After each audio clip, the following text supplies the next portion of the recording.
Hello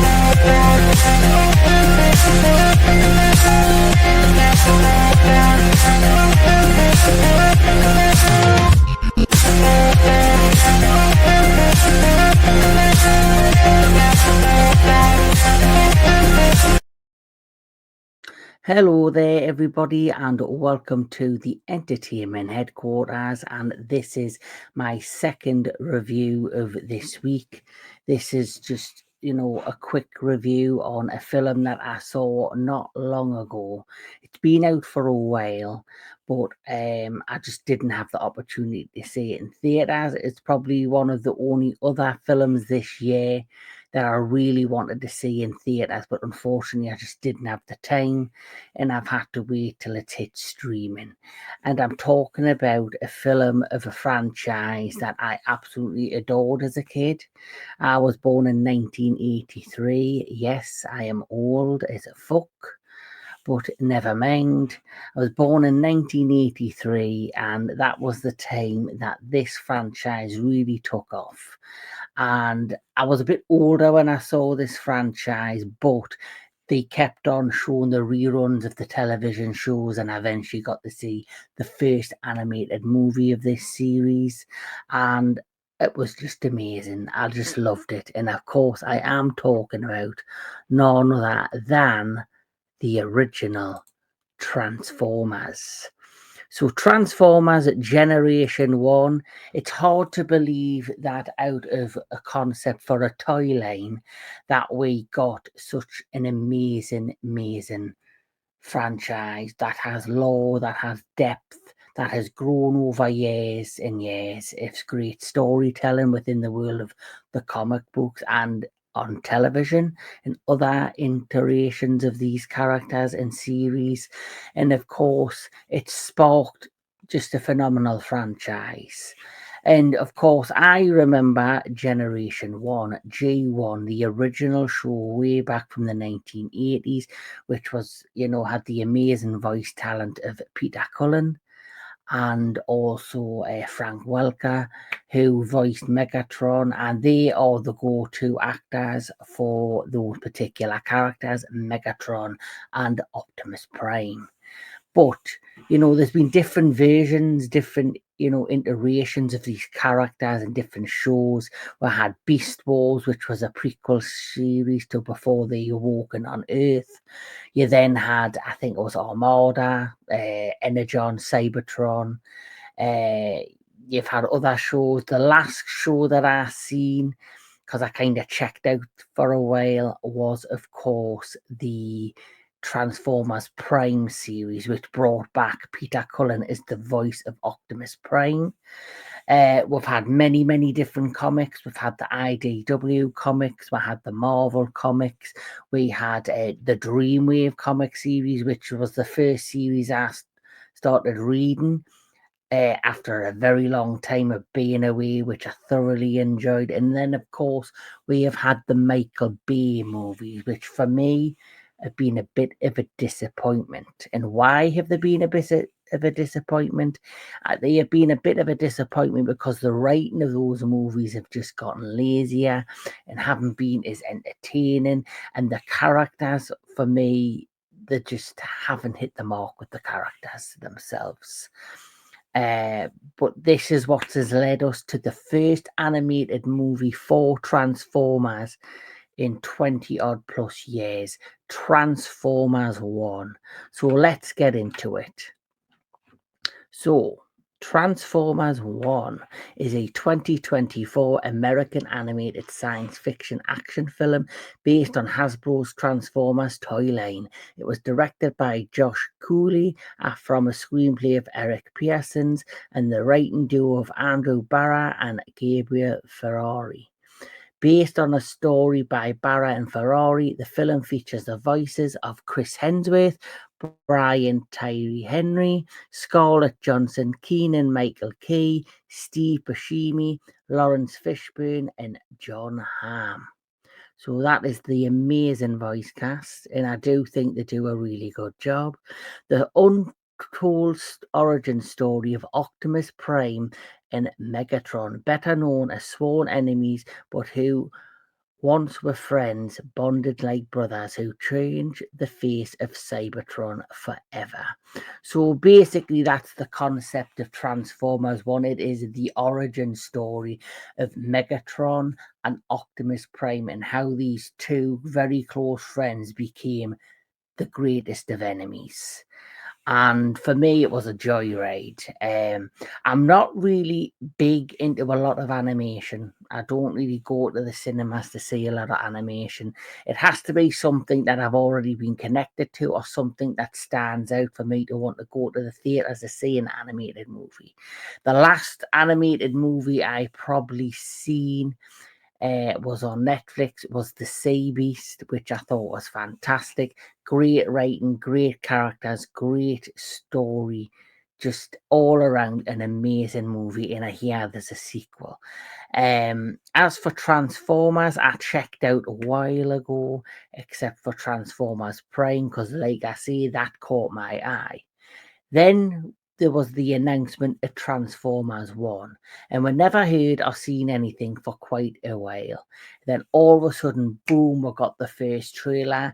In the first trailer, I kind of have to admit, I rolled my eyes out and I thought, oh, they're trying to do like, make it like The Incredibles, or it's got that really ridiculous over the top humor that I don't like in animation. Sometimes you can have scenes that can be serious or scenes that, they could really push on more with, a more serious tone, and then they'll hire in a one liner or they'll hire in a character that does something over the top.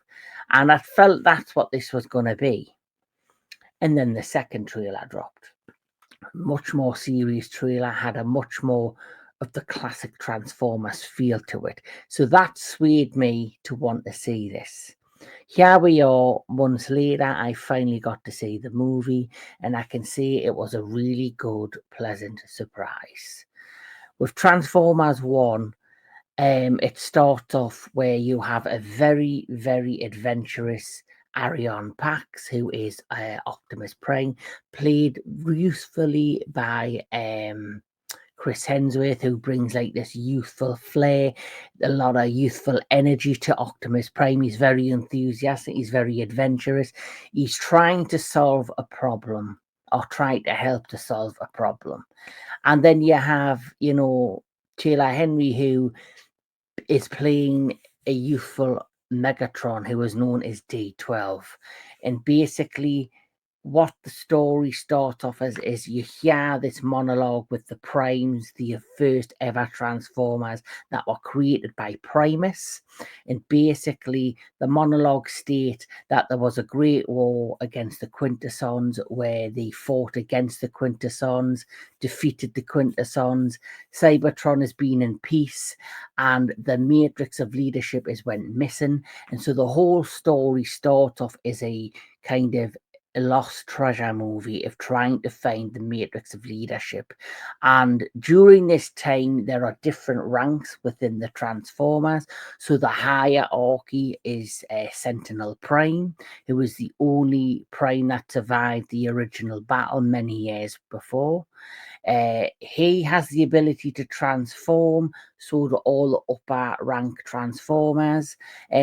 The medium ranks, who I guess are like the people who work within information and work, to run the computer systems and all that, they are classed as higher than the very lower rank of the Transformers who work in the energon mines to harvest energon to keep Cybertron going. They no longer have, or they weren't given a Transformers cog, so they don't have the ability to transform, and they're a lot smaller, and they're simply just like the workers. They are the worker, the manual laborers of Cybertron, and that is what D12 and Orion Pax are. And they basically are there to mine the Cybertron to keep Cybertron going. So you think. There is a lot of plot twists that happen throughout this movie, which I don't want to spoil. Like I say, this is going to be a non-spoiler movie. But all I can tell you is that, of course, when it comes to the revelations of the meaning of Cybertron for Energon when it comes to, you know, the hierarchy within the world of the Transformers. There is a deep, dark secret behind it all. And during this time with Arion Pax, he's very adventurous, he's very curious. He thinks he's trying to help the likes of Sentinel Prime find the matrix of leadership to better the world, to better Cybertron. And during his, quest to do these things, he gets himself into a lot of trouble. And Arion Pax, he, gets involved with D12, who is very much just a straightforward worker, manual labourer who wants no trouble, wants to be kept away from anything dangerous. Totally not what you expect of Megatron, or the robot that will be Megatron. He idolizes another Transformer, another Prime called Megatronus Prime. That is his idol. He worships him. He wants to follow his, ways. And you have like this other upcoming Transformer known as Elita One, who is trying to climb the ranks. She is like the leader of the Minobots, and what she wants to do is she wants to prove herself so she can move up to the next tier, the next level, get promoted. Then you have to have one character who is like the slapstick of the group, and that is Bumblebee, who, we've seen in the trailer that scene where he goes, Badassatron. And, that gets overplayed a little bit in this, and that's something that I found a little bit irritating. He was the irritating character in this, with like how we kept overplaying seeing Badassatron. But the story as it unfollows, it starts off very much like a stereotypical action adventure story, but then it does get more serious as it progresses.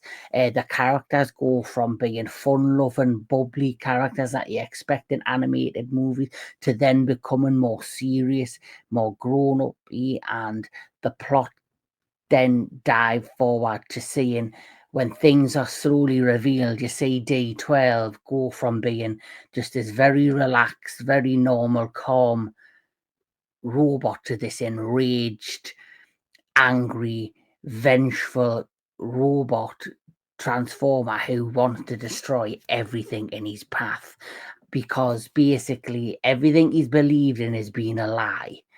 And Orion Pax, he is very much regretful because everything, his curiosity has gotten the better of him, and it's led them down this darker path.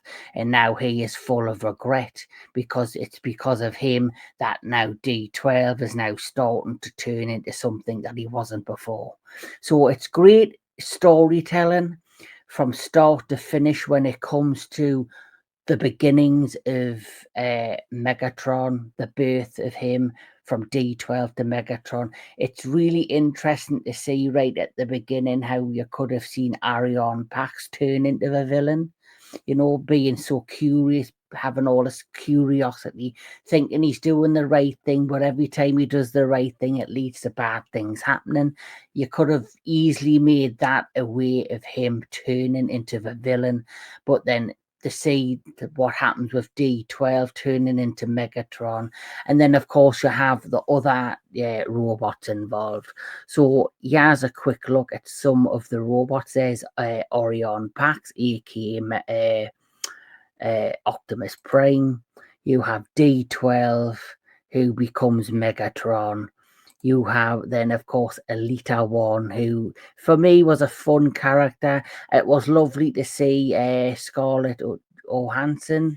She does an amazing job voicing this character. It's great to see the chemistry between her and Chris Hemsworth. There's Bumblebee, and then of course you do have this character who is, well, those are they are Starscream, they are Soundwave, they are Shockwave, and they are like renegade robots hiding in the wild. And here's just some other screenshots from this amazing movie. Optimus Prime there. Megatron in Orion Pax, or should I say D12 in Orion Pax. This character is Arachnid, who is like she's like an elite spy for Sentinel Prime. This is the quintesson leader who you're introduced to. You know, this is of course Sentinel Prime, and you know that is Alpha Trion, who was an amazing character played by Alpha Trion. Sorry, Alpha Trion played by Laurence Fishburne. I'll get that right. But yes, just amazing movie with amazing storytelling. Um, it's all the primes together, but you know the plot of this, like I say, it goes from being like a Pixar movie to a more serious toned film by the end. It's still made for kids, but it's also made for young adults and adults, which is what I liked about this. Um, it went in a direction, you know, that what I was hoping for. The storytelling for this is better than anything I've seen lately in the Michael Bay movies. Obviously, I like a handful of the Michael Bay movies, like the first Transformers is okay. I know that a lot of people are not a fan of the second one, which was Fallen, you know, Revenge of the Fallen, but I quite enjoy that, and I love the fact Tony Todd, God, you know, rest in peace. He voiced the Fallen character. I thought that film itself was an alright film. Um, as for the rest of them, the slowly in storytelling, because there's too many, you know, cooks in the kitchen. You had too many writers, too many ideas, too many voices. The plots just got sillier and things just got mashed up. Where the team of the writers on Transformers 1 clearly have a passion and a love for the lore and the history of the original Transformers. And I think they've done a great job to mash it all well with animation, making it kid friendly, making it an interesting enough story that adults can be involved as well. I thoroughly enjoyed the storytelling in this. I thought the pacing of this movie was well done. I thought the animation style was just top notch. It feels amazing. It looks amazing. You can fully get yourself invested in this world that has been built on screen. The characters themselves thoroughly, you know, was invested in all of them. Especially for me personally, D12, to see him go from this worker bot who basically is just wanting to live a normal life, do what he needs to do for the better of Cybertron, you know, drilling and looking for energon, to then his world, thanks to Orion Pax, kind of being turned upside down and him having like this normal life to then be full of rage, full of anger, to turn into this thing that he wasn't before. It's very interesting to see on screen, and I think they really did a great job with working on those characters, showing you the differences in those characters, and really blending it all together. Um, as for the voice cast in this, I honestly think that the voice cast was brilliantly cast. Chris Hemsworth, you know, he brings a youthfulness to Optimus Prime. The same with, you know, Tyler Henry. He does a great job as D12, aka Megatron. Of course, I think the plan was to eventually, as they progress with these movies, hoping that this could turn into an animated film franchise, that they would lead up to them eventually introducing Peter Cullen and Frank Welker as the voices of the older, more, you know, veteran versions of these characters. But whether that happens or not, I do not know. This film did reasonably okay in the theaters. I think it made its budget back, but I don't think it, you know, did enough that the studio is hoping that via streaming that they will be able to do a sequel. I would love to see a sequel to this. I think they had just touched the tip of the iceberg within the first movie. The way this movie ends, and it leaves on such a such a strong note of things to come. And I would love to see them continue this story with these characters, or these versions of these characters, with the same cast. I really would love to see that happen down the line.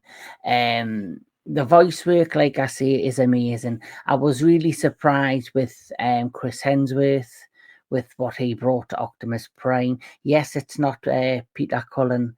Yes, it's he is the man behind the voice. Every time you think of Optimus Prime, you think of Peter Cullen. But you have to remember, this is a young Orion Pax, not a veteran leader Optimus Prime. And lots of things can happen in between then and now to lead to the Optimus Prime that we all know. So who knows? I would love to see a sequel to this. I would love this to continue. I applaud anybody that hasn't seen this to check it out on streaming. Give this a chance. If you like films like The Sea Beast, which I really enjoyed, if you like films like, How to Train Your Dragon, this would mash up well with those type of movies.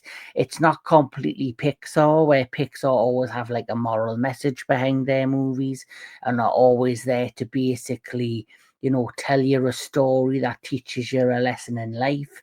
This is simply a fun action adventure movie, but it doesn't dwell too much on the silliness. The first trailer, I really think, was a bad thing for this movie. I really think the first trailer put people off from seeing this. The second trailer, however, turned the tide, and I think the people that created this, seeing the reaction from the first trailer, decided to put a second, more serious trailer out, which really, for me, got me invested in wanting to see this. But maybe that was a bit too much too late.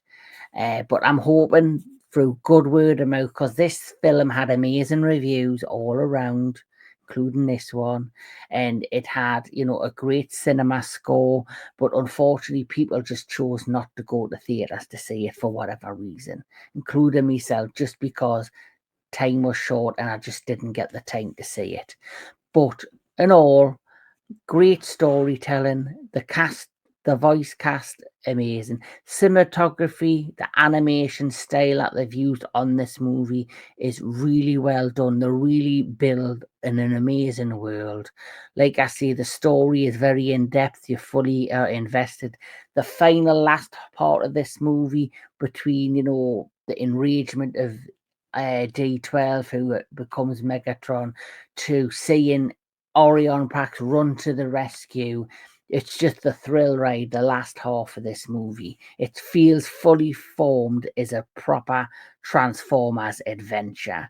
So please check out Transformers 1. If I had to rate this movie, I would definitely rate this a 9 out of 10. And, I don't really do a lot of animation on the channel. I did the Blue Samurai television series review with some friends of mine. If you haven't checked that out, please do. So to actually do an animated movie, it has to be something that really gets me invested and interested. And this, for me, did. So 9 out of 10 for Transformers 1. Please check it out. Please give it a chance. I believe it deserves all the attention that it deserves. But this has been another review. Like I keep saying to everybody, keep loving your movies, keep loving all things entertainment, and I'll catch us all at the next one.